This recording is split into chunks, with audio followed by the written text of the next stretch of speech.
नमस्कार। आज हम आदिकाल के प्रश्नों को देखेंगे और आदिकाल के आधार पर जितने भी प्रश्न बन सकते हैं, मैंने इसमें वो सारे प्रश्न लिए हैं। कुछ प्रश्न जो हिंदी की जितनी भी परीक्षाएं हुई हैं, वो सारी परीक्षाओं के प्रश्न हैं और कुछ और भी महत्वपूर्ण प्रश्न हैं। तो वीडियो को अंत तक देखिएगा, क्योंकि इससे बाहर कुछ नहीं आएगा। जितने भी आदिकाल पर प्रश्न बन सकते हैं, जितने भी प्रकार के, मैंने वो सारे प्रश्न लिए हैं।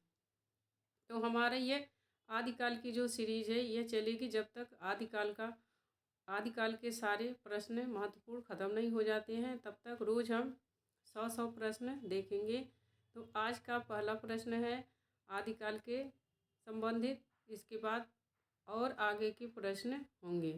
तो हिंदी की परीक्षा की तैयारी कर रहे सभी परीक्षार्थियों के लिए यह महत्वपूर्ण, वह कोई भी परीक्षा हो, सारी परीक्षाओं में के लिए यह महत्वपूर्ण प्रश्न है। तो इसका पहला प्रश्न है, किस ग्रंथ में राधा कृष्ण के प्रेम का अनूठा वर्णन है? मृगावती, पदावली, पद्मावत, मधुमालती। इसका सही उत्तर है पदावली। आगे प्रश्न है, किस कवि ने विद्यापति की पदावली के श्रृंगारी पदों की मादकता को नागिन की लहर कहा है? रामविलास शर्मा, डॉक्टर नगेंद्र, सूर्यकांत त्रिपाठी निराला, जयशंकर प्रसाद। विद्यापति आदिकाल के बहुत ही महत्वपूर्ण कवि हैं। तो इन पर जितने भी प्रकार के प्रश्न बन सकते हैं, उतने भी प्रकार के प्रश्न मैंने इस पर लिए हैं। तो इसका सही उत्तर हो जाएगा निराला। आगे प्रश्न है, बीसल देव रासो की नायिका का नामोल्लेख कीजिए। बीसल देव रासो जो काव्य खंड है, उसकी नायिका कौन है? पद्मावती, राजमती, इंद्राणी, कमला। बीसल देव की जो नायिका है वह राजमती है, और बीसल देव रासो के जो कवि हैं वह नरपति नाल हैं। बीसल देव रासो के किस खंड में राजमती का वियोग वर्णन है? प्रथम, द्वितीय, तृतीय, चतुर्थ। जैसा कि आपको पता होगा, बीसल देव रासो 4 खंडों में विभक्त है। प्रथम, द्वितीय और तृतीय और चतुर्थ, 4 खंडों में विभक्त है बीसल देव रासो। तो इसके किस खंड में राजमती का वियोग वर्णन है? इसका सही उत्तर हो जाएगा तृतीय खंड। तृतीय खंड में राजमती का वियोग वर्णन है। आगे है, चर्या पद के रचयिता कौन है? सरहप्पा, शबरप्पा, लुइपा, कुकुरिप्पा। तो इसका सही उत्तर हो जाएगा शबरप्पा। चर्या पद के रचयिता हैं शबरप्पा।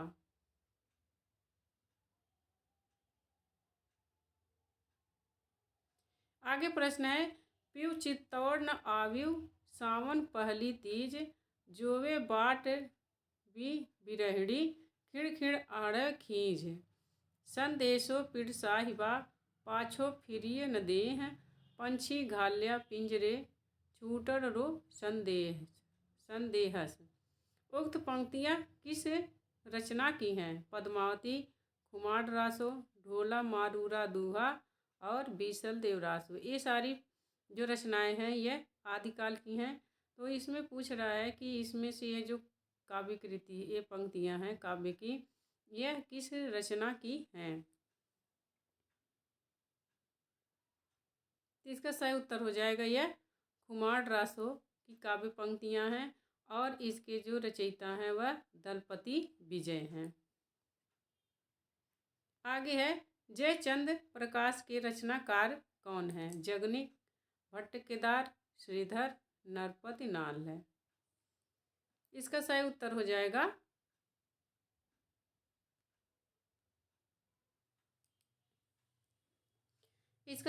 जाएगा भट्ट केदार।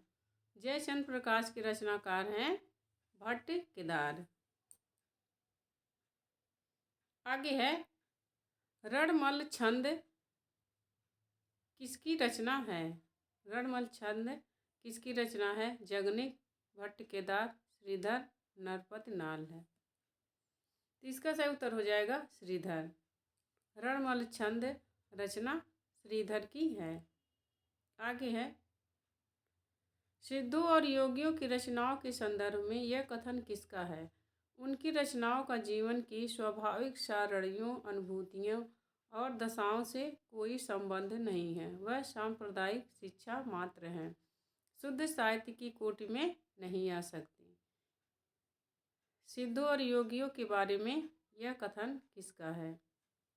इसका सही उत्तर हो जाएगा रामचंद्र शुक्ल। ये करेक्ट आंसर ये शुक्ल जी की काव्य पंक्तियां हैं। आगे है, कुमारपाल प्रतिबोध किसकी रचना है? कुमारपाल प्रतिबोध किसकी रचना? ये सारी रचनाएं और सारे जो प्रश्न हैं यह हिंदी की किसी न किसी परीक्षा में आए हुए हैं। तो प्रीवियस ईयर क्वेश्चन को हल करना कितना महत्वपूर्ण होता है ये आपको पता ही होगा, इसलिए ये सारे प्रश्न इम्पोर्टेंट हैं। सोम प्रभु सूरी, हेमचंद्र सूरी, शार्ंगधर, मेरुतुंग। सही उत्तर हो जाएगा सोम प्रभु सूरी। कुमारपाल प्रतिबोध किसकी रचना है? सोम प्रभु सूरी की। यह गद्य पद्यमय संस्कृत प्राकृत काव्य है। कैसा है? गद्य पद्यमय संस्कृत प्राकृत काव्य। और किसकी रचना है? सोम प्रभु सूरी की। आगे है, कुमारपाल चरित्र किसकी रचना है? सोम प्रभु सूरी, हेमचंद्र सूरी, शार्ंगधर, मेरुतुंग। सही उत्तर हो जाएगा हेमचंद्र सूरी। कुमारपाल चरित्र किसकी रचना है? हेमचंद्र सूरी की है।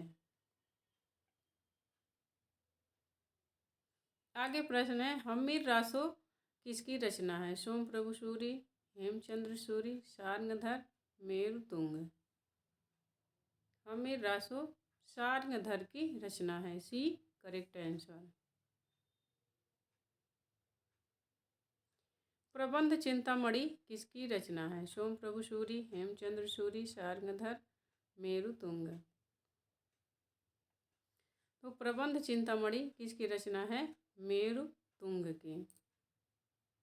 आगे है, संदेश रासक के लेखक हैं नरपति नाल, अब्दुल रहमान, चंद्र बरदाई, जगनिक।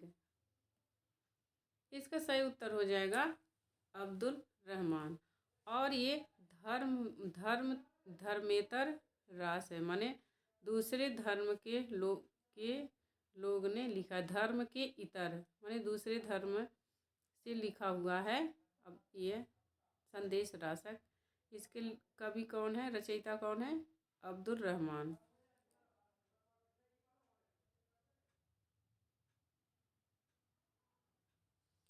देसी भाषा में किसी मुसलमान द्वारा लिखित प्रथम काव्य ग्रंथ कौन सा है? उपदेश रसायन, पृथ्वीराज रासो, संदेश रासक, परमाल रासो। देसी भाषा में किसी मुसलमान द्वारा लिखित प्रथम काव्य ग्रंथ कौन सा है? इसका सही उत्तर हो जाएगा संदेश रासक। संदेश रासक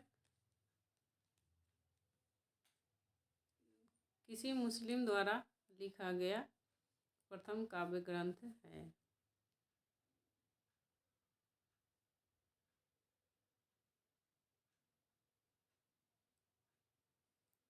विद्यापति की पदावली मैथिली हिंदी में रचित होने पर भी निम्नलिखित में से किससे प्रभावित है? बंगला, मराठी, बिहारी, उड़िया।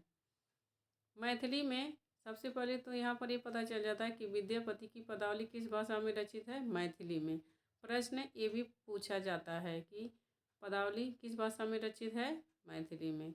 मैथिली में रचित होने पर भी निम्नलिखित में से किससे प्रभावित है? बंगला, मराठी, बिहारी, उड़िया। इसका सही उत्तर हो जाएगा बंगला।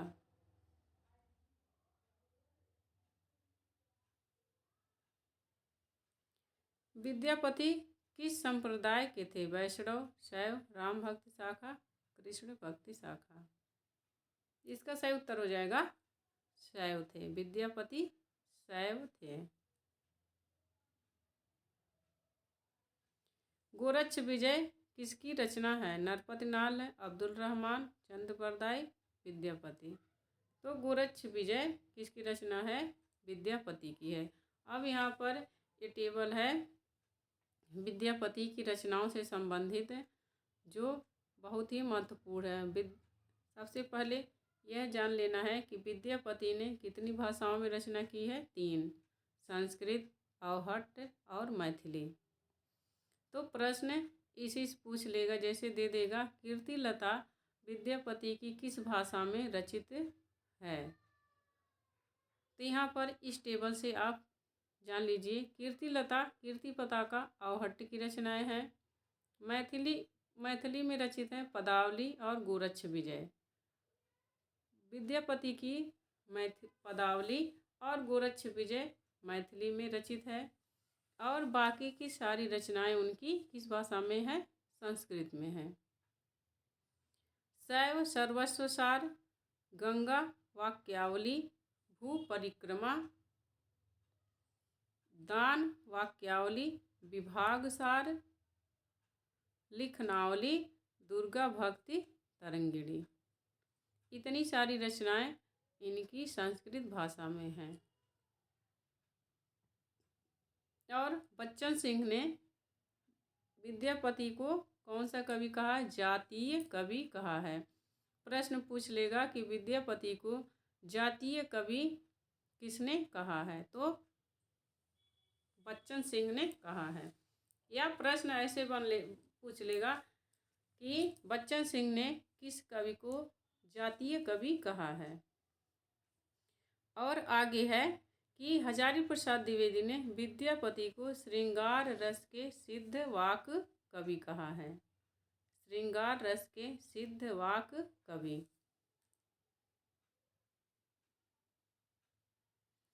आगे प्रश्न है भला हुआ जो मारिया बहड़ी मारा कंतु, लज्जेजम तू वयन सिंह, जरे भय भग्गय घर एंतु। यह काव्य पंक्तियाँ किसकी हैं? सोम प्रभु सूरी, हेमचंद्र, शार्ंगधर, मेरुतुंग। तो इसका सही उत्तर हो जाएगा यह हेमचंद्र की काव्य पंक्तियाँ हैं।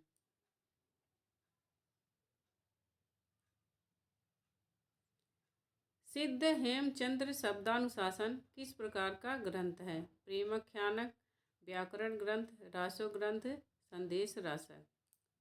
तो इसका सही उत्तर हो जाएगा यह व्याकरण ग्रंथ है। आगे है प्राकृत का पाणिन किसे कहा जाता है? यहाँ प्रकृति नहीं रहेगा, प्राकृत रहेगा।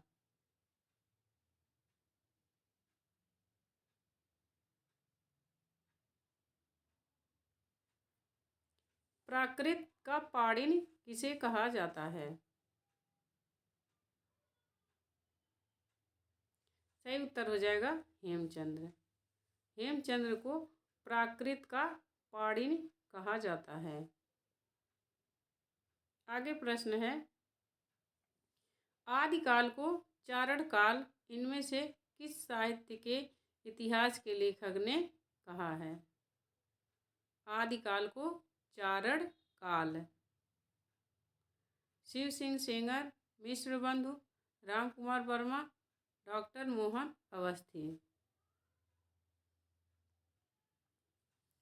आदिकाल को चारण काल इनमें से किस साहित्य के इतिहास लेखक ने कहा है? शिव सिंह सेंगर, मिश्र बंधु, राम कुमार वर्मा, डॉक्टर मोहन अवस्थी। तो इसका सही उत्तर हो जाएगा राम कुमार वर्मा। राम कुमार वर्मा ने आदिकाल को चारण काल कहा है। आगे प्रश्न है आदिकाल को आधार काल किसने कहा? शिव सिंह सेंगर, मिश्र बंधु, राम कुमार वर्मा, डॉक्टर मोहन अवस्थी।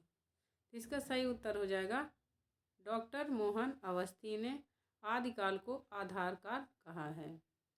अब यहाँ पर आदिकाल के नामकरण हैं और उसके प्रस्तोता विद्वान है, प्रयोक्ता माने आदिकाल को किसने क्या नाम दिया है? आदिकाल को चारण काल डॉक्टर ग्रियर्सन ने कहा है। आरंभिक काल मिश्र बंधु ने कहा है। बीज वपन काल महावीर प्रसाद द्विवेदी ने। और वीर गाथा काल रामचंद्र शुक्ल ने। आदिकाल हजारी प्रसाद द्विवेदी ने। सिद्ध सामंत काल राहुल सांस्कृत्यायन ने कहा है। आगे प्रश्न है, अमीर खुसरो हिंदी साहित्य के किस काल से संबंधित हैं? अमीर खुसरो हिंदी साहित्य के किस काल से संबंधित कवि हैं? आधुनिक काल, रीतिकाल, आदिकाल, भक्तिकाल। तो इसका सही उत्तर हो जाएगा आदिकाल। अमीर खुसरो आदिकाल से संबंधित व्यक्ति हैं। आगे प्रश्न है, अमीर खुसरो को किसने महाकवि या कवियों में राजकुमार की संज्ञा दी है?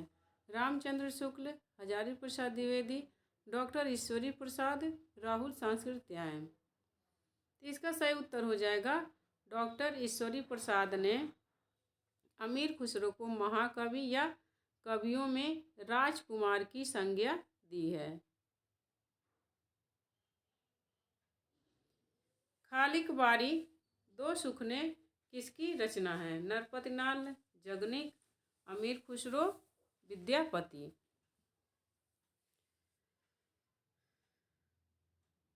इसका सही उत्तर हो जाएगा अमीर खुसरो। खालिक बारी जो है रचना हुआ है अमीर खुसरो की है, दो सुखने।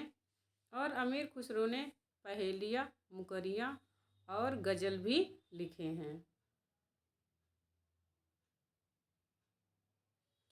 दान वाक्यावली के रचनाकार हैं विद्यापति, भूषण, जयदेव, पद्माकर। इसका सही उत्तर हो जाएगा विद्यापति। दान वाक्यावली विद्यापति की रचना है।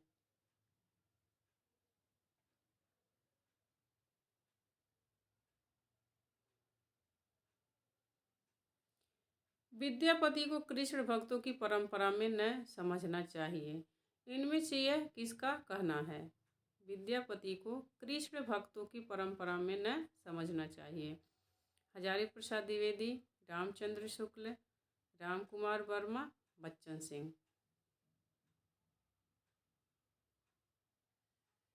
इसका सही उत्तर है रामचंद्र शुक्ल। रामचंद्र शुक्ल ने विद्यापति के बारे में कहा है कि इन्हें कृष्ण भक्तों की परंपरा में नहीं समझना चाहिए।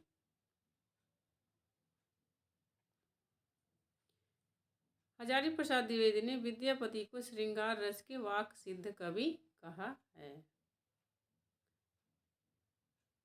आदिकाल के अंतर्गत सरहप्पा, लुइपा आदि किस साहित्य से संबंधित हैं? रासो साहित्य, जैन साहित्य, सिद्ध साहित्य, लौकिक साहित्य। सरहप्पा, लुइपा ये सब सिद्ध साहित्य से संबंधित हैं।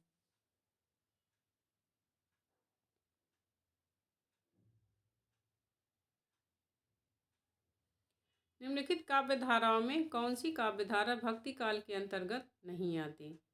राम भक्ति काव्य धारा, रासो काव्य धारा, ज्ञानाश्रयी काव्य धारा, कृष्ण भक्ति काव्य धारा। तो रासो काव्य धारा यह भक्ति काल के अंतर्गत नहीं आती बल्कि आदिकाल के अंतर्गत आती है।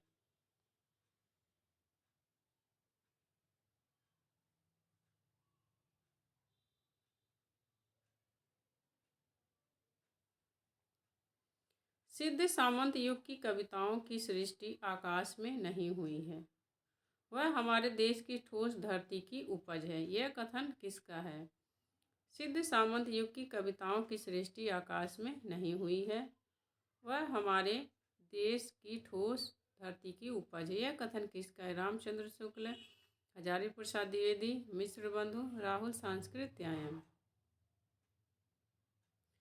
तो इसका सही उत्तर है राहुल सांस्कृत्यायन। इस कथन में अगर जो एक बात ध्यान दें तो हम अंदाज़ा लगा सकते हैं कि यह किसके कथन है, क्योंकि इसमें लिखा है कि सिद्ध सामंत युग की कविताओं की सृष्टि। तो आदिकाल को सिद्ध सामंत युग किसने कहा? राहुल सांस्कृत्यायन ने। तो इस आधार पर यह आप सही लगा सकते हैं कि यह सांस्कृत्यायन का कथन है।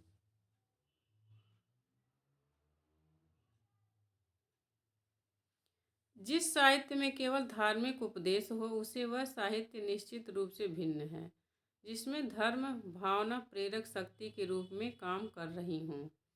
धार्मिक साहित्य होने मात्र से कोई रचना साहित्यिक कोटि से अलग नहीं की जा सकती। यहाँ पर आप बातों में जो प्रश्न है कथन है उन्हें ध्यान से पढ़ना। इसमें लिखा है कि धार्मिक साहित्य होने मात्र से कोई रचना साहित्यिक कोटि से अलग नहीं की जा सकती। यह कथन किसका है? रामचंद्र शुक्ल, हजारी प्रसाद द्विवेदी, मिश्र बंधु, राहुल सांस्कृत्यायन।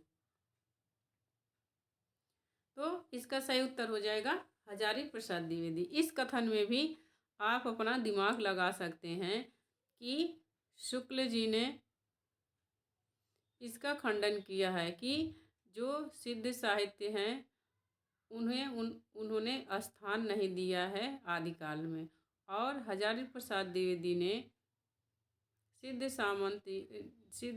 सिद्धों और नाथों और सिद्धों को महत्व दिया है। तो इस अंदाज से लगा सकते हैं कि यह हजारी प्रसाद द्विवेदी का कथन है। मोस्ट इम्पोर्टेंट है जितने भी कथन हैं, और प्रश्न वैसे भी सारे महत्वपूर्ण हैं क्योंकि यह किसी न किसी परीक्षा में पूछे गए हैं।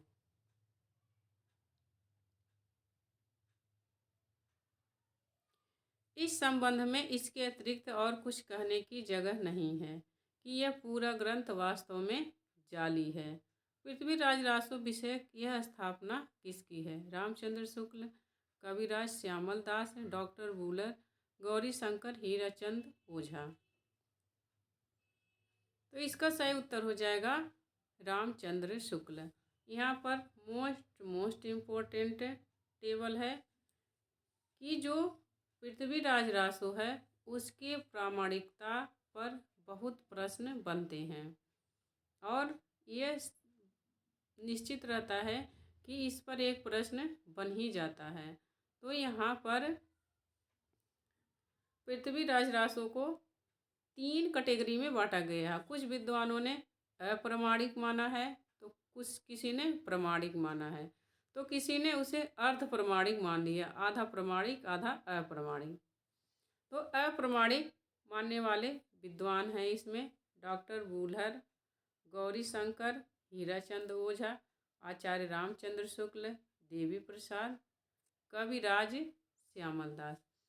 पृथ्वीराज रासो से संबंधित अगर जो प्रश्न पूछेगा तो टफ बनाएगा तो ऐसे ही बना देगा, क्योंकि इतने सारे विद्वान हैं जिनसे उनका नाम कन्फ्यूजन हो जाता है कि प्रमाणिक कौन मानते हैं कौन प्रमाणिक नहीं मानते हैं। तो यह आपको याद कर लेना चाहिए कि पृथ्वीराज रासो को अप्रमाणिक मानने वाले विद्वान कौन कौन से हैं। वूलर, गौरीशंकर, हीराचंद ओझा, आचार्य रामचंद्र शुक्ल, देवी प्रसाद, कविराज श्यामल दास।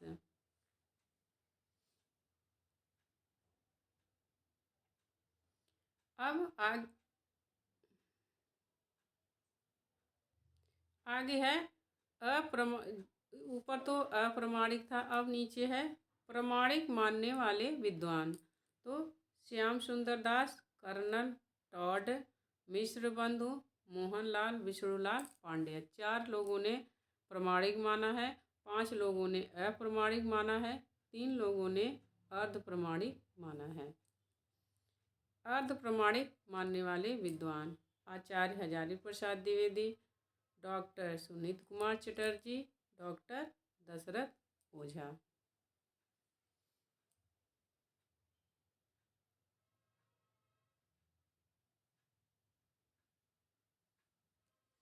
आगे प्रश्न है, इस ग्रंथ में श्रृंगार की ही प्रधानता है, वीर रस का किंचित आभास मात्र है। रामचंद्र शुक्ल की यह मान्यता किस ग्रंथ के संदर्भ में है कि इसमें श्रृंगार रस की प्रधानता है, वीर रस तो नाम मात्र का है? पृथ्वीराज रासो, बीसल देव रासो, कुमार कुमार पाल रासो और विजय पाल रासो। तो इसका सही उत्तर है बीसल देव रासो। इस ग्रंथ में श्रृंगार की ही प्रधानता है, वीर रस का आभास मात्र है। यह कथन शुक्ल जी का बीसल देव रासो के बारे में है। आगे प्रश्न है, वे सांप्रदायिक शिक्षा मात्र हैं, अतः शुद्ध साहित्य की कोटि में नहीं आ सकती। सिद्धों नाथों योगियों की रचनाओं के विषय में यह मत किसका है? रामचंद्र शुक्ल, कविराज श्यामल दास, डॉक्टर बुलर, गौरी शंकर हीराचंद ओझा। तो यह तो बहुत ही विवादित प्रश्न है, क्योंकि यह कई बार परीक्षा में पूछा गया और शुक्ल जी इसके लिए प्रसिद्ध भी हैं कि उन्होंने नाथों सिद्धों योगियों को आदिकाल में स्थान नहीं दिया है। इसका सही उत्तर हो जाएगा आचार्य रामचंद्र शुक्ल। आगे प्रश्न है, राउरवेल के विषय में कौन सा तत्व सही नहीं है? इसका रचयिता रोड़ा नामक कवि माना जाता है। यह मूलतः यह शिलांकित रचना है। यह गद्य पद्य मिश्रित चंपू काव्य है। इसमें राउल नामक नायक का शौर्य वर्णन है। प्रश्नों को ध्यान से पढ़ना चाहिए और कभी कभी कन्फ्यूजन में डालने वाले प्रश्न होते हैं। तो इसका सही उत्तर हो जाएगा डी। राउल बेल के बारे में यह कथन गलत है कि इसमें राउल नामक नायक का शौर्य वर्णन हुआ है, बल्कि इसमें राउल नामक नायिका का नक्सिक वर्णन हुआ है और इसमें 7 नायिकाओं का वर्णन किया गया है। हजारी प्रसाद द्विवेदी ने किसे हिंदी का प्रथम कवि माना है? स्वयंभू, सरहप्पा, शालिभद्र सूरी, अब्दुल रहमान। तो इसका सही उत्तर हो जाएगा हजारी प्रसाद द्विवेदी ने अब्दुल रहमान को हिंदी का प्रथम कवि माना है। आपको यह बात ध्यान में रखनी है कि अलग अलग विद्वानों ने अलग अलग कवियों को हिंदी का प्रथम कवि स्वीकार किया है। अब यहाँ पर कुछ कवि हैं जिन्होंने हिंदी के किस कवि को प्रथम माना है। उनका नाम है मिश्र बंधु और शिव सिंह सेंगर ने पुष्पदंत या पुष्य या पुंड, इनके 3 नाम हैं। डॉक्टर राम कुमार वर्मा ने स्वयंभू को माना है। डॉक्टर नगेंद्र और राहुल संस्कृत्यायन ने सरहप्पा को माना है। गणपति चंद्रगुप्त ने शालिभद्र सूरी को माना है। हजारी प्रसाद द्विवेदी ने अब्दुल रहमान को माना है। जयदेव सिंह माता प्रसाद गुप्त ने गोरखनाथ को माना है और चंद्रधर शर्मा गुलेरी ने राजा मुंज को माना है। इतने कवियों को इतने आलोचकों ने हिंदी का प्रथम कवि माना है। सारे ही मोस्ट हैं, लेकिन प्रश्न किसी से भी बन सकता है, क्योंकि तो यह टेबल आपको याद होनी चाहिए।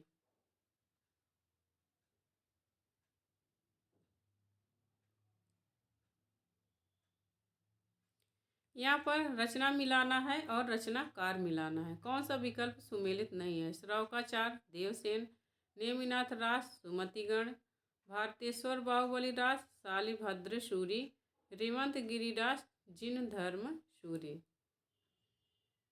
इसका सही उत्तर हो जाएगा रेवंत गिरिदास जिन धर्म सूरी। यह गलत है, यही गलत है, बल्कि इसका सही रचनाकार कौन है? विजय सेन सूरी। रेवंत गिरिदास के सही रचनाकार है विजय सेन सूरी की रचना है, जिन धर्म सूरी की नहीं है।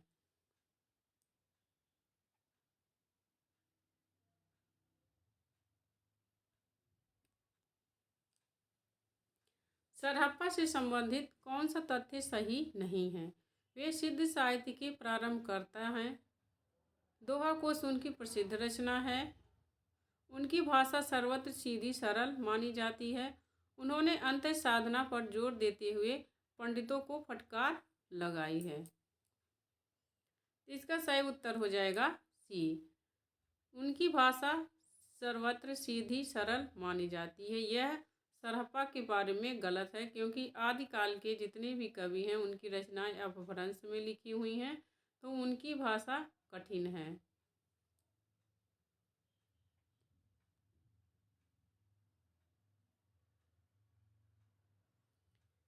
शंकराचार्य के बाद इतना प्रभावशाली और इतना महिमा मण्डित महापुरुष भारतवर्ष में दूसरा नहीं हुआ है। हजारी प्रसाद द्विवेदी की यह युक्ति किसके विषय में है? सरहप्पा, गोरखनाथ, रामानंद, तुलसीदास। बहुत ही प्रसिद्ध और महत्वपूर्ण कथन है कि शंकराचार्य के बाद इतना प्रभावशाली और इतना महिमा मण्डित महापुरुष भारतवर्ष में दूसरा नहीं हुआ है। यह कथन हजारी प्रसाद द्विवेदी का गोरखनाथ के बारे में है। सही उत्तर हो जाएगा गोरखनाथ। बीसलदेव रासो के संपादन कर्ता इनमें से हैं? आचार्य रामचंद्र शुक्ल एवं दशरथ शर्मा एवं हजारी प्रसाद द्विवेदी, माता प्रसाद गुप्त एवं अगरचंद नाहटा, हजारी प्रसाद द्विवेदी एवं अगरचंद नाहटा।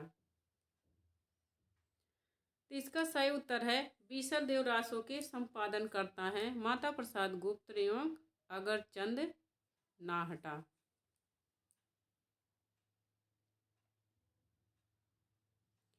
आदिकालीन हिंदी साहित्य कवि अमीर खुसरो विषयक कौन सा तथ्य सही नहीं है? उनकी पहेलियाँ, मुकरियाँ और दो सुखने हिंदी साहित्य में प्रसिद्ध हैं।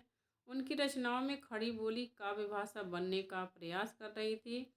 सी, उन्होंने जनजीवन के साथ घुल मिलकर काव्य रचना की। डी, उनका लक्ष्य जनता को धर्म उपदेश देना मात्र था। तो यह गलत है। इसका यही अमीर खुसरो के बारे में सही है, क्योंकि वो जनता का मनोरंजन के लिए भी पहेलियाँ और मुकरियाँ लिखते थे। तो उनका लक्ष्य जनता को धर्म उपदेश देना मात्र था। मात्र शब्द लगने से यह गलत हो गया।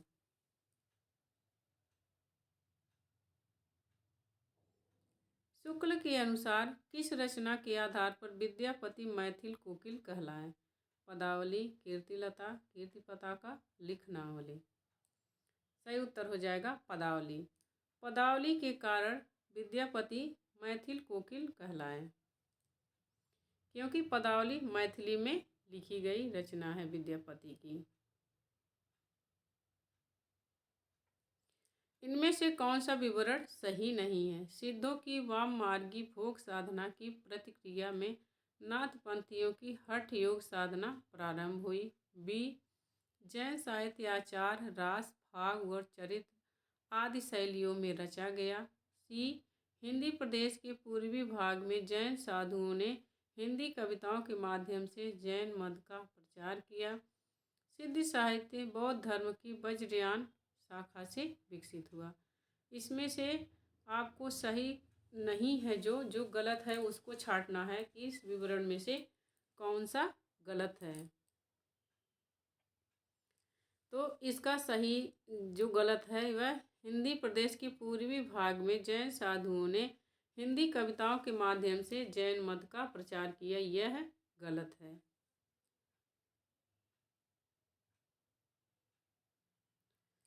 आगे प्रश्न है, अपभ्रंश के कवियों को विस्मरण करना हमारे लिए हानि की वस्तु है। यही कवि हिंदी काव्यधारा के प्रथम स्रष्टा थे। सही बात है। जो आदिकाल के कवि हैं उनको हम भूल नहीं सकते, क्योंकि आदिकाल हिंदी साहित्य का पहला काल है और इसीलिए उसके कवि महत्वपूर्ण हो जाते हैं। तो यह कथन किसका है? राव सांस्कृत्यायन, मिश्र बंधु, शिव सिंह सेंगर, हजारी प्रसाद द्विवेदी। इसका सही उत्तर हो जाएगा राहुल सांस्कृत्यायन। अपभ्रंश के कवियों को विस्मरण करना हमारे लिए हानि की वस्तु है। यही कवि हिंदी काव्यधारा के प्रथम स्रष्टा थे। यह कथन राहुल सांस्कृत्यायन का है। अभिनव जयदेव और कवि शेखर किस कवि की उपाधि है? अभिनव जयदेव और कवि शेखर, विद्यापति, सरहप्पा, जयदेव, पद्माकर। विद्यापति हैं। विद्यापति की अन्य उपाधियां हैं ये आप देख लीजिए और किसने दी है यह भी देख लीजिए। अगर जो पेपर टप बनाएगा तो पूछ लेगा अभिनय जयदेव विद्यापति की उपाधि को किसने दी है, तो अभिनय जयदेव की उपाधि विद्यापति को राजा शिव सिंह ने प्रदान की है। कवि शेखर खेलन कवि, वयस संधि के कवि, कवि कंठहारा, दशावधान। इतने सारी उपनाम हैं, इतनी सारी उपाधियां हैं विद्यापति के।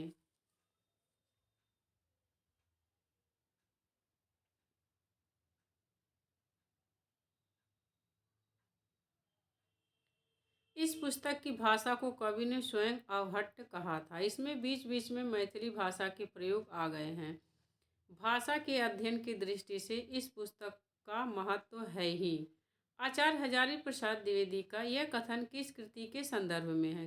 विद्यापति पदावली, कीर्ति पताका, कीर्ति लता, वर्ण रत्नाकर। इस पुस्तक की भाषा को कवि ने स्वयं अवहट्ट कहा है।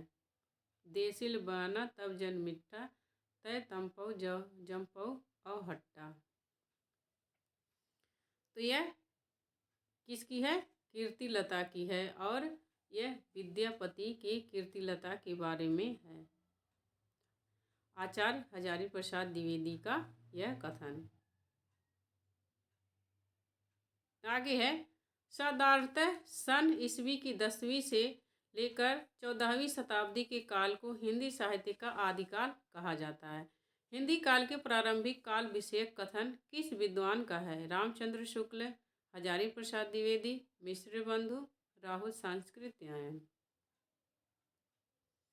इसका सही उत्तर हो जाएगा हजारी प्रसाद द्विवेदी। हजारी प्रसाद द्विवेदी ने आदिकाल के समय को 10वीं से लेकर 14वीं तक के काल को प्रारंभिक काल कहा है।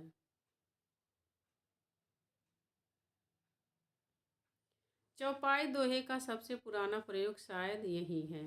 जो कुछ पुराना साहित्य उपलब्ध है उसे लगता है कि पूर्वी प्रदेश के बौद्धों सिद्धों ने ही इस शैली में लिखना शुरू किया। सरहप्पा विषय यह कथन किसका है?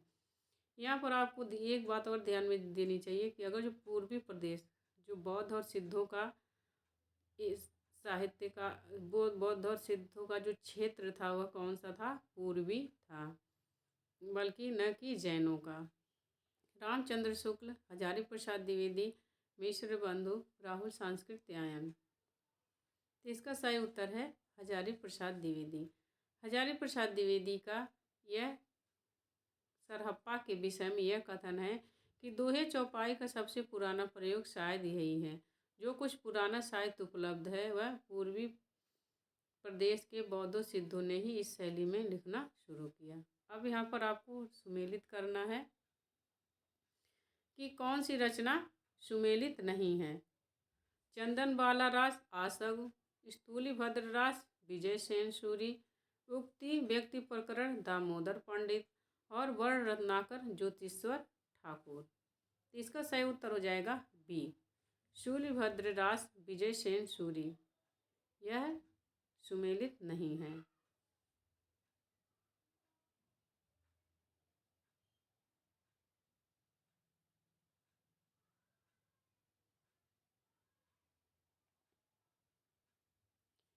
कुवलय माल कथा के लेखक हैं सोम प्रभु सूरी, उद्योतन सूरी, धर्म सूरी, मुनिजिन विजय।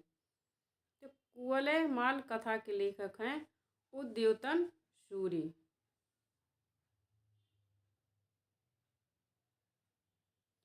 पुष या पुंड को हिंदी का प्रथम कवि किस आलोचक ने माना है? राहुल सांस्कृत्यायन, दशरथ ओझा, रामविलास शर्मा, शिव सिंह सेंगर।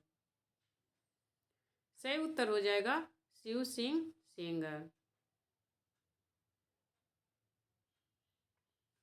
रत्नाकर जोपम कथा पुस्तक का संबंध किससे है? रत्नाकर जोपम कथा पुस्तक का संबंध किससे है? महायानी सिद्ध, वज्रयानी सिद्ध, नाथ, जैन। इसका सही उत्तर हो जाएगा वज्रयानी सिद्ध। जिहाल मुस्की मकुन तगाफुल दुराय नैना बनाए बतिया।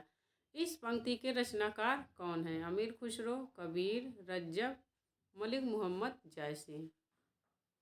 तो इसका सही उत्तर हो जाएगा अमीर खुसरो की यह रचना है जिहाल मिस्की मुकुंद तगाफुल। निर्भय भीम व्यायोग के लेखक हैं धनपाल, राजशेखर, धर्म प्रभु सूरी, रामचंद्र सूरी। निर्भय भीम व्यायोग के लेखक हैं रामचंद्र सूरी। निम्नलिखित में से कौन सा नाम सिद्ध परंपरा की योगिनी का नहीं बल्कि योगी का है? पुतलिपा, मणिभद्रपा, कनकलपा, लक्ष्मीकरा। इसमें से सिद्ध परंपरा की योगिनी का नाम नहीं बल्कि योगी का है, तो सही उत्तर हो जाएगा पुतलिपा।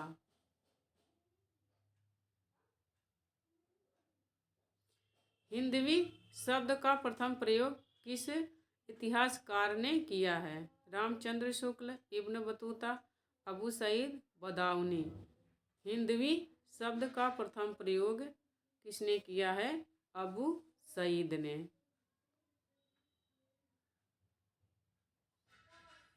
कलचुरी राजवंश के 7 नायिकाओं के नक्शे वर्णन से संबंधित ग्रंथ है। कलचुरी राजवंश के 7 नायिकाओं के नक्शे वर्णन से संबंधित ग्रंथ है उक्त व्यक्ति प्रकरण, राउरकेल, कुवलयामाल कथा, वर्ण रत्नाकर। इसका सही उत्तर हो जाएगा राउरकेली।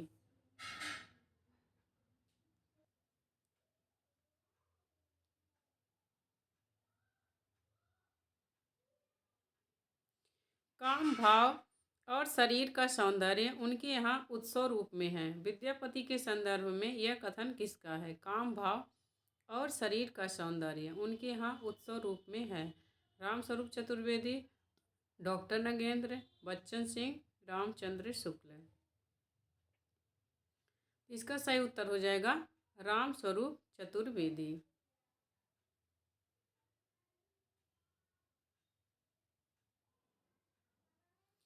आध्यात्मिक रंग के चश्मे आजकल बहुत सस्ते हो गए हैं। उन्हें चढ़ाकर जैसे कुछ लोगों ने गीत गोविंद को आध्यात्मिक संकेत बताया है, वैसे यह विद्यापति के इन पदों को भी। विद्यापति के बारे में यह कथन किस आलोचक का है? हजारी प्रसाद द्विवेदी, रामचंद्र शुक्ल, राम कुमार वर्मा, बच्चन सिंह। इसका सही उत्तर हो जाएगा रामचंद्र शुक्ल। इस कथन को इस तरीके से भी पूछ लेगा कि शुक्ल जी का यह कथन किस कवि के बारे में है, तो यह कथन विद्यापति के बारे में है। और यह प्रश्न आया हुआ है कि कथन दे दिया था और प्रश्न पूछा था कि शुक्ल जी का यह कथन किस कवि के बारे में है।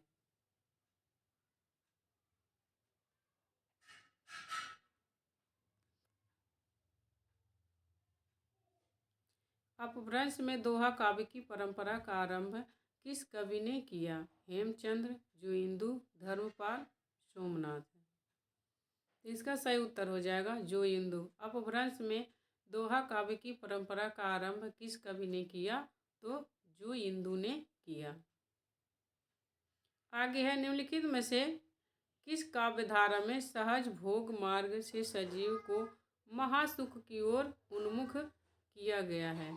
सिद्ध साहित्य, जैन साहित्य, नाथ साहित्य, लौकिक साहित्य। तो सही उत्तर हो जाएगा सिद्ध साहित्य। सिद्ध साहित्य में सहज भोग मार्ग से जीव को महासुख की ओर उन्मुख किया गया है। सही उत्तर हो जाएगा सिद्ध साहित्य। निम्नलिखित में से कौन चंदन बाला रास के रचयिता हैं? जिन धर्मसूरी, सुमतिगढ़, मुनिजिन विजय, आशगु। इसका सही उत्तर हो जाएगा आशगु। आगे है चंद बरदाई ने पृथ्वीराज रासों में निम्नलिखित में से मुख्यतया किस छंद का प्रयोग किया है? अरिल्ल, पद्धरिया, कवित्त, सवैया। तो सही उत्तर हो जाएगा कवित्त। पृथ्वीराज रासों में चंद बरदाई ने मुख्यतः कवित्त छंद का प्रयोग किया है। इसमें मुख्यतः 68 छंदों का प्रयोग किया गया है। दूहा, कवित्त, छप्पय, तोमर, त्रोटक, गाहा आदि। इसका मुख्यतः इसमें कितने 68 छंदों का प्रयोग किया गया है और कौन से छंद हैं? दोहा, कवित्त, छप्पय, तोमर, त्रोटक, गाहा आदि। यह प्रश्न आया हुआ है, इसमें से कोई भी प्रश्न दे देगा और पूछ लेगा कि पृथ्वीराज रासों में कौन सा छंद का प्रयोग नहीं हुआ है और कोई छंद दे देगा। जैसे इसमें इस प्रश्न में पूछ लिया है कि मुख्यतः किस छंद का प्रयोग किए हैं, तो कवित्त। कितने छंदों का प्रयोग किए हैं? 68 है। और इसमें कितने इसको समय में बांटा गया है, पृथ्वीराज रासों को चंद्रबरदाई ने समय में बांटा है और इसमें 69 समय हैं। दोहा, कवित्त, छप्पय, तोमर, त्रोटक, गाहा इत्यादि इतने छंद मुख्य रूप से प्रयोग हुए हैं।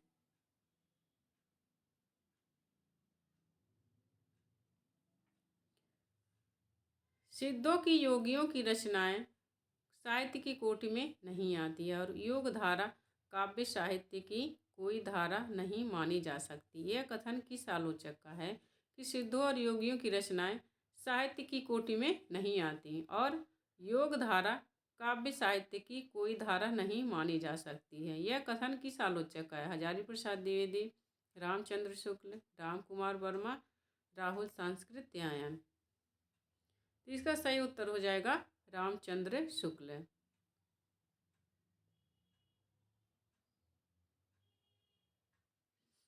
वास्तव में आदिकाल ही ऐसा नाम है जिसे किसी न किसी रूप में सभी साहित्यकारों ने स्वीकार किया है। यह कथन किस आलोचक का है? रामस्वरूप चतुर्वेदी, डॉक्टर नगेंद्र, बच्चन सिंह, रामचंद्र शुक्ल। तो इसका सही उत्तर है डॉक्टर नगेंद्र। वास्तव में आदिकाल ही ऐसा नाम है जिसे किसी न किसी रूप में सभी साहित्यकारों ने स्वीकार किया है। यह कथन डॉक्टर नगेंद्र का है। शालिभद्र सूरि रचित भरतेश्वर बाहुबली रास को हिंदी जैन रास परंपरा का आदि काव्य किस विद्वान ने माना है? दशरथ ओझा, सुमतिगढ़, मुनिजिन विजय, रामविलास शर्मा। शालिभद्र सूरि रचित भरतेश्वर बाहुबली रास को हिंदी जैन रास परंपरा का आदि काव्य किस विद्वान ने माना है? तो सही उत्तर हो जाएगा मुनिजिन विजय। मुनिजिन विजय ने भारतेश्वर बाहुबली रास को जैन काव्य परंपरा का आदि काव्य माना है और शालिभद्र सूरि को आदि कवि।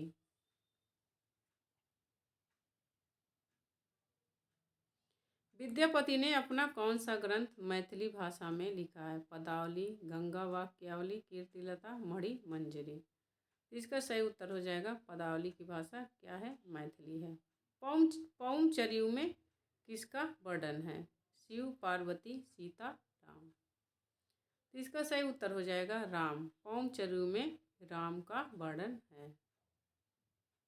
निम्नलिखित में से किस रचना को जैन रामायण कहा जाता है? उक्त व्यक्ति प्रकरण, राउरवेल, कुवलयमाल कथा, पौमचर्यू। तो इसका सही उत्तर हो जाएगा पौमचर्यू। पौमचर्यू को जैन रामायण कहा जाता है।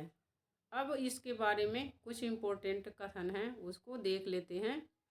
इसकी भाषा अपभ्रंश है और पौमचर्यू के लेखक कौन है? स्वयंभू हैं। इसमें 5 कांड हैं: विद्याधर कांड, अयोध्या कांड, सुंदर कांड, युद्ध कांड और उत्तर कांड। इसमें राम कथा को जैन धर्म के अनुसार परिवर्तित करके प्रस्तुत किया गया है। मोस्ट इम्पोर्टेंट कथन है यह। परीक्षा में प्रश्न पूछ देगा कि किस काव्य रचना को जैन धर्म के किस राम कथा को जैन धर्म के अनुसार परिवर्तित करके प्रस्तुत किया गया है, तो वह है पौमचर्यू। आगे है, अमीर खुसरो की पहेलियाँ और मुकरियाँ किस भाषा में है? खड़ी बोली, उर्दू, अवधी, ब्रज। तो सही उत्तर हो जाएगा खड़ी बोली। अमीर खुसरो की पहेलियाँ और मुकरियाँ किस भाषा में है? खड़ी बोली में। आगे है, डिंगल भाषा का क्या अर्थ है? अवधी और ब्रज के योग से बनी भाषा, हरियाणवी मिश्रित राजस्थानी भाषा, अर्धमागधी, अपभ्रंश की योग से बनी शुद्ध राजस्थानी। तो इसका सही उत्तर हो जाएगा अपभ्रंश के योग से बनी शुद्ध राजस्थानी भाषा को क्या कहते हैं? डिंगल। अमीर खुसरो का जन्म स्थान कौन सा था? जयपुर, इटावा, एटा, बिहार। तो कवियों के जन्म स्थान के बारे में भी प्रश्न पूछता है, तो आपको वो भी याद होना चाहिए। सही उत्तर हो जाएगा एटा। शुक्ल जी के अनुसार हमीर रासों के रचनाकार कौन है? रूपचंद, जज्जल, विद्याधर, सारंगधर। सही उत्तर हो जाएगा सारंगधर। शुक्ल जी के अनुसार हमीर रासों के रचनाकार कौन है? सारंगधर। विद्यापति ने किस भाषा में काव्य रचना की? राजस्थानी, प्राकृत, मैथिली, ब्रजभाषा। तो सही उत्तर हो जाएगा मैथिली भाषा में विद्यापति ने काव्य रचना की है। आगे प्रश्न है, अमीर खुसरो ने हिंदी के लिए कौन सा शब्द प्रयुक्त किया है? संस्कृत, हिंदवी, रेखता, हिंदुस्तानी। अमीर खुसरो ने हिंदी के लिए कौन सा शब्द प्रयोग किया है? सही उत्तर हो जाएगा हिंदवी। कीर्तिलता की भाषा क्या है? अवधी, मिश्रित अपभ्रंश, ब्रज, प्राकृत। तो सही उत्तर हो जाएगा मिश्रित अपभ्रंश कीर्तिलता की भाषा है।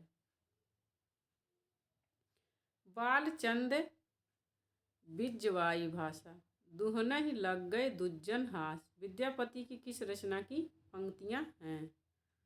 कीर्ति पताका, लिखनावली, भू परिक्रमा, कीर्तिलता।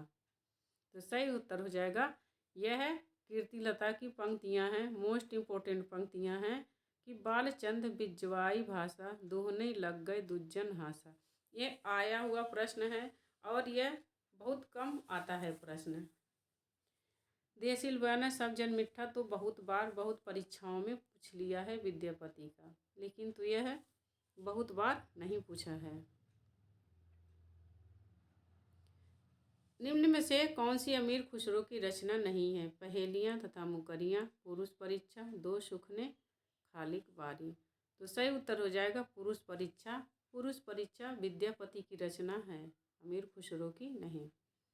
निम्न में से कौन सा निर्गुण धारा का कवि नहीं है? रविदास, नानक, कबीर, विद्यापति। तो सही उत्तर हो जाएगा विद्यापति।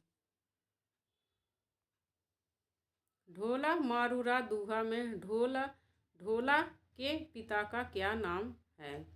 राजा जसवंत सिंह, राजा नल, राजा जय सिंह, राजा हरराज सिंह। तो सही उत्तर हो जाएगा राजा नल।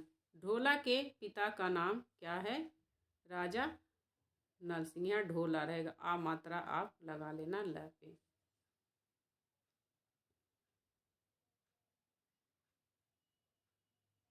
गोरखनाथ का समय 11वीं सदी है, यह मान्यता किस विद्वान की है? राव संस्कृत्यायन, डॉक्टर हजारी प्रसाद द्विवेदी, आचार्य रामचंद्र शुक्ल, पीताम्बर दत्त बड़थवाल। सही उत्तर हो जाएगा पीताम्बर दत्त बड़थवाल। गोरखनाथ का समय 11वीं सदी पीताम्बर बड़थवाल ने माना है। गोरखनाथ को हिंदी का प्रथम गद्य लेखक किस विद्वान ने माना है? रामचंद्र शुक्ल, हजारी प्रसाद द्विवेदी, मिश्र बंधु, राहुल संस्कृत्यायन। गोरखनाथ को हिंदी का प्रथम गद्य लेखक किस विद्वान ने माना है? मोस्ट इम्पोर्टेंट प्रश्न है, मिश्र बंधुओं ने माना है। नाथ पंथ सिद्धों की परंपरा से ही छटकर निकला है, यह कथन किसका है? हजारी प्रसाद द्विवेदी, रामचंद्र शुक्ल, राम कुमार वर्मा, राहुल संस्कृत्यायन। मोस्ट इम्पोर्टेंट सारे प्रश्न इसमें हैं। तो यह रामचंद्र शुक्ल का कथन है कि नाथ सिद्धों की परंपरा से ही छटकर निकला है। आगे है, किस विद्वान के अनुसार अवगत की ही राजस्थान में पिंगला नाम से विख्यात थी?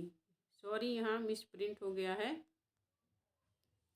किस विद्वान के अनुसार अवहट्ट ही राजस्थान में पिंगल नाम से विख्यात थी। हजारी प्रसाद द्विवेदी, सुनीत कुमार चटर्जी, राम कुमार वर्मा, राहुल सांस्कृत्यायन। सही उत्तर हो जाएगा सुनीत कुमार चटर्जी। यह है यानी पृथ्वीराज रासो एक राजनीतिक महाकाव्य है। दूसरे शब्दों में राजनीति की महाकाव्यात्मक त्रासदी है। पृथ्वीराज रासो के बारे में यह कथन किसका है? डॉक्टर नगेंद्र, नंद दुलारे वाजपेयी, बच्चन सिंह, गणपति चंद्र गुप्त। पृथ्वी प्रश्न ऐसे भी बन सकता है कि पृथ्वीराज रासो को राजनीतिक महाकाव्य की त्रासदी किस विद्वान ने कहा है? सही उत्तर हो जाएगा बच्चन सिंह। बच्चन सिंह ने पृथ्वीराज रासो को राजनीतिक महाकाव्य की त्रासदी कहा है। मोस्ट इम्पोर्टेंट प्रश्न है यह। कैमास वध किस ग्रंथ का एक समय या सर्ग है? पृथ्वीराज रासो, बीसल देव रासो, खुमाट रासो, विजयपाल रासो। तो सही उत्तर हो जाएगा पृथ्वीराज रासो। कैमास वध पृथ्वीराज रासो का एक सर्ग है, सर्ग या समय है। कैमास वध और पद्मावती समय भी पृथ्वीराज रासो का एक महत्वपूर्ण सर्ग है। ये मोस्ट इम्पोर्टेंट है पद्मावती समय। तो आप अपने नोट्स में जरूर लिख लेना कि कैमास वध, पद्मावती समय, यह है पृथ्वीराज रासो का एक समय है। और पृथ्वीराज रासो समय में बटा हुआ है और इसमें 69 सर्ग हैं, समय हैं। रेवा तट भी इसका एक महत्वपूर्ण समय है पृथ्वीराज रासो का, रेवा तट।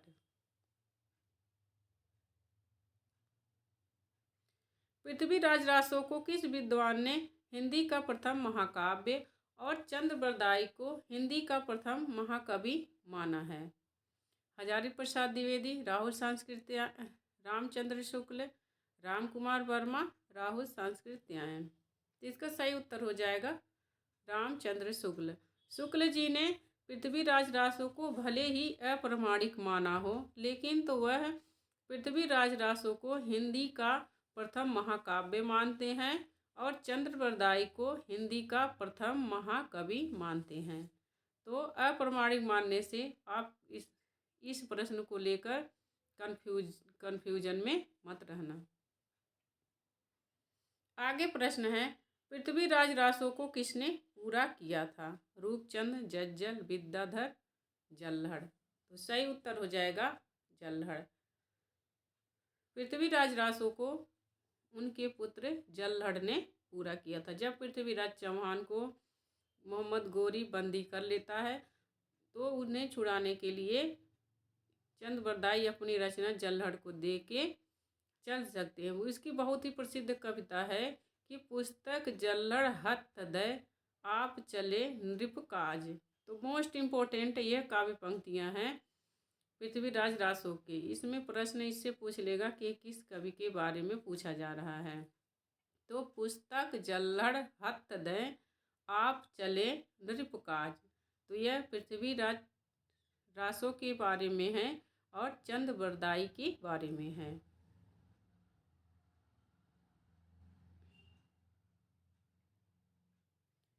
यह कहानी 16वीं शताब्दी के बाद लिखी हुई है। इसमें रासो में प्रक्षिप्त हुई है। पद्मावती समय के विषय में यह कथन किसका है? यह कहानी 16वीं शताब्दी के बाद की लिखी हुई है और रासो में प्रक्षिप्त हुई है। पद्मावती समय, मैंने जैसे कि अभी बताया है कि पद्मावती समय पृथ्वीराज रासो का एक समय है। तो शुक्ल इसमें कह रहे हैं कि यह कथन किसका है? यह बाद में जोड़ी गई थी। रामचंद्र शुक्ल, हजारी प्रसाद द्विवेदी, राहुल सांस्कृत्यायन, गणपति चंद्र गुप्त। सही उत्तर हो जाएगा हजारी प्रसाद द्विवेदी। हजारी प्रसाद द्विवेदी ने कहा है कि पद्मावती समय पृथ्वीराज रासो में बाद में जोड़ी गई है। आगे है, पद्मावती समय का संबंध किस रचना से है? पृथ्वीराज रासो, बीसलदेव रासो, कुमार रासो, विजयपाल रासो। तो सही उत्तर हो जाएगा पद्मावती समय का संबंध है पृथ्वीराज रासो से है। इसमें 69 समय हैं और 68 प्रकार के छंदों का प्रयोग किया गया है। तिब्बत के 84 सिद्धों की परंपरा कौन से सिद्ध से आरंभ हुई? नारोपा, शबरीपा, सरहप्पा, लुइपा। तो सही उत्तर हो जाएगा लुइपा। तिब्बत के 84 सिद्धों की परंपरा लुइपा से आरंभ हुई। निम्नलिखित में से कौन आदिकाल के अंतिम चरण के सुप्रसिद्ध कवि हैं? अमीर खुसरो, स्वयंभू, पुष्पदंत, अब्दुल रहमान। सही उत्तर हो जाएगा अमीर खुसरो। अमीर खुसरो आदिकाल के अंतिम चरण के सुप्रसिद्ध कवि हैं। अमीर खुसरो का वास्तविक नाम क्या है? अब्दुल हसन, अबुल हसन, अब्दुल खान, हामिद खान। तो सही उत्तर हो जाएगा बी, अबुल हसन। अमीर खुसरो का वास्तविक नाम क्या है? अबुल हसन। अपभ्रंश भाषा के महाकवि कौन थे? अमीर खुसरो, स्वयंभू, पुष्पदंत, अब्दुल रहमान। अपभ्रंश भाषा के महाकवि थे स्वयंभू।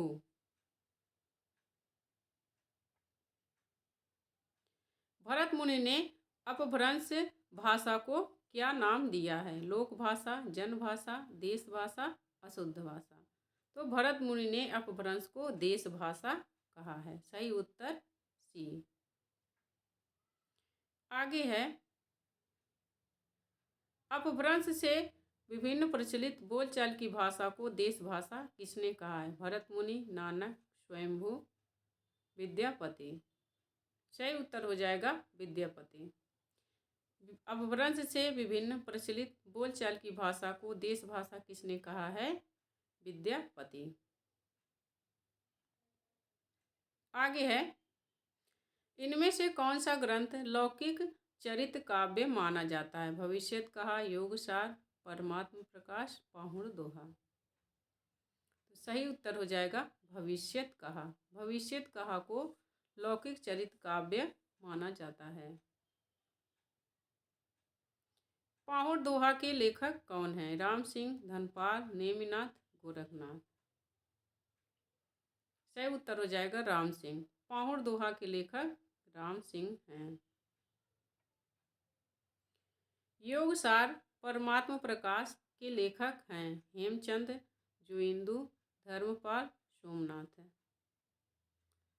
तो सही उत्तर हो जाएगा जुइंदु। यहीं पर हमारा 100 प्रश्न खत्म होता है। तो आदिकाल के हम रोज 100 प्रश्न देखेंगे। आदिकाल पर जितने भी प्रश्न बन सकते हैं हम सारे प्रश्न देखेंगे, लेकिन तो रोज 100 प्रश्न देखेंगे। तो अब आगे के प्रश्न आदिकाल के अगले वीडियो में आपको मिलेंगे। मुझे आशा है कि मैंने इसमें सारे महत्वपूर्ण प्रश्न लिए हैं। महत्वपूर्ण प्रश्न इसलिए हो जाते हैं कि यह हिंदी की जितनी भी परीक्षाएं हिंदी की होती हैं, राजस्थान लेक्चरार की, Uttarakhand TGT, PGT, Delhi TGT, PGT, जितने भी जैसे 10 हिंदी भाषी प्रदेश हैं तो उनमें जहाँ पर भी हिंदी की होती है परीक्षा, जितनी भी हिंदी की परीक्षा होती है सारी परीक्षाओं में जो प्रश्न आए हुए हैं मैंने वही प्रश्न इसमें लिए हैं। तो ये प्रश्न और भी महत्वपूर्ण बन जाते हैं क्योंकि ये प्रीवियस ईयर के प्रश्न हैं। आपको पता ही होगा कि प्रीवियस ईयर के प्रश्न कितने महत्वपूर्ण होते हैं। तो ऐसे ही आगे और महत्वपूर्ण प्रश्नों को देखने के लिए आप हमारे चैनल अर्चना हिंदी साहित्य अध्ययन को सब्सक्राइब करिए। वीडियो अच्छी लगी हो तो लाइक करिए ताकि पता चले कि हाँ वीडियो आपको पसंद आ रही है। और अगर जो कोई सुझाव देना हो या कोई कमी है तो आप कमेंट करके बताइए कि क्या इसमें कमी है, क्या गलती है। मिलते हैं अगले वीडियो में, तब तक के लिए नमस्कार।